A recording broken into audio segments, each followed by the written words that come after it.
ძლიერი პარტია ძლიერ კოალიციაში რესპუბლიკური პარტიის აქტივი და წევრები ორგანიზაციის საანგარიშო საარჩევნო კრებაზე.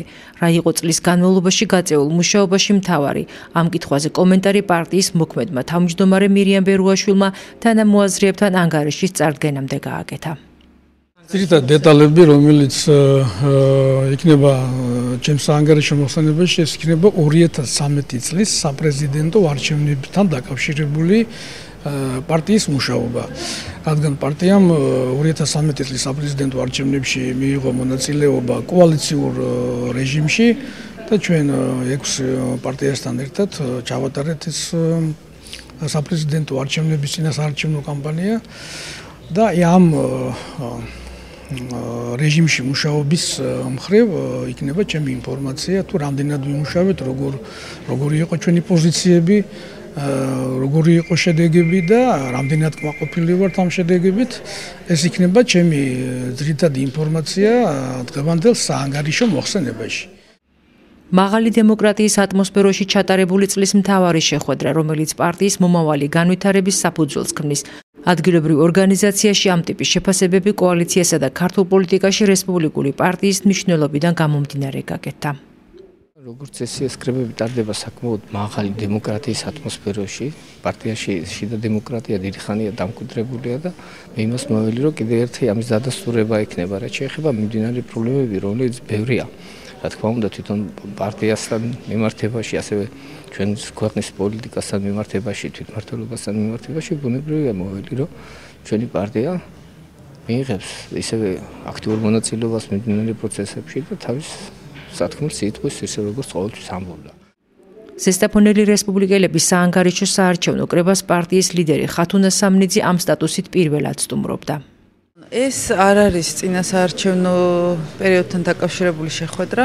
ჩვენ წესდების მიხედვით წელიწადში ერთხელ გვიწევს კრების ჩატარება ყველა რაიონულ ორგანიზაციაში. ეს არის მორიგი შეხვედრა, წმინდა პარტიული ხასიათის.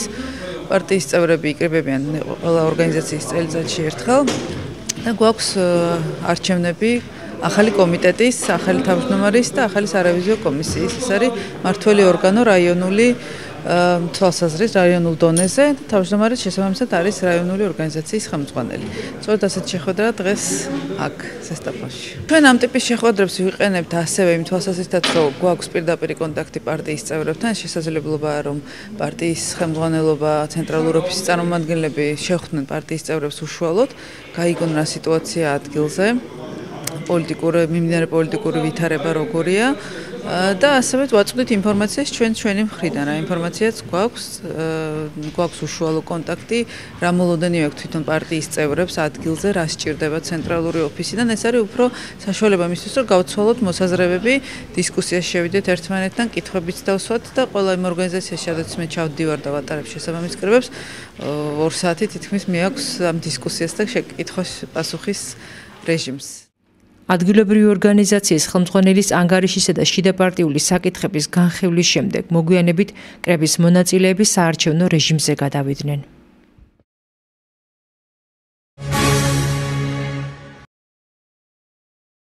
კვლელობა ზესტაფონში წუხელ გვიანღამით 35 წლის მამაკაცი ურთიერთშელაპარაკების ნიადაგზე მეგობარმა მოკლა. როგორც თვითმხილველები აცხადებენ, გარდაცვლის ბრალდებულმა თავში ლოდი ჩაარტყა. შინაგან საქმეთა სამინისტროს სპეცსამსახურის თანამშრომელი დათო კუჭავა ჩვენთან სატელეფონო საუბარში ფაქტს ადასტურებს და აცხადებს, რომ დანაშაულში ბრალდებული პირი სამართალდამცავებმა დანაშაულის ჩადენიდან რამდენიმე წუთში დააკავეს. ფაქტთან დაკავშირებით აღძრულია სისხლის სამართლის საქმე, გამოძიება 100 მერვე მუხლით მიმდინარეობს.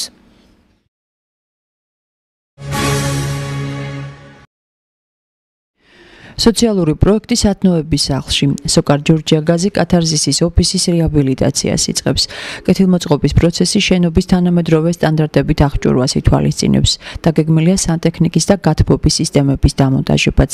სამუშაოებს მშენ სერვიზი აწარმოებს, რომელმაც პროცესი ობიექტზე უკვე 2 დღეა დაიწყო და ვალდებულების თანახმად 2 თვეში დაასრულებს. სამუშაოები ითვალისწინებს სარემონტო სამუშაოებს, კოსმეტიკიდან დაწყებული ყველაფერი დამთავრებული წყლის გაყვანა, გათბობა, მეტლახისა და ლამინატების დაგება, კარფანჯრების გამოსვლა, სანტექნიკა.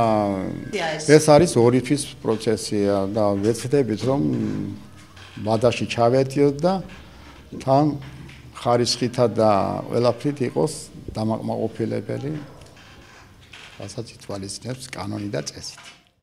გარდა ოფისის კეთილმოწყობისა, როგორც ორგანიზაციის ხელმძღვანელი ამბობს, ადგილობრივი ხელისუფლების დახმარებით გაკეთდება კათარზისამდე მისასვლელი გზა და მოეწყობა სკვერი მოხუცებისთვის. კომპანია სოკარ ჯორჯია გაზმა თავისი სიტყვა უკან არ წაიღო და დაპირებისამებრ კეთდება შენობის რეაბილიტაცია სრულიად თანამედროვე დონეზე. ალბათ პრეზენტაციის დროს აქ მოსული საზოგადოება გახდება მოწმე იმისა, თუ რაოდენ ხარისხიანად და რაოდენ თანამედროვე და კარგ დონეზე იქნება შესრულებული, რის პირობასაც მშენებელი კომპანია გვაძლევს.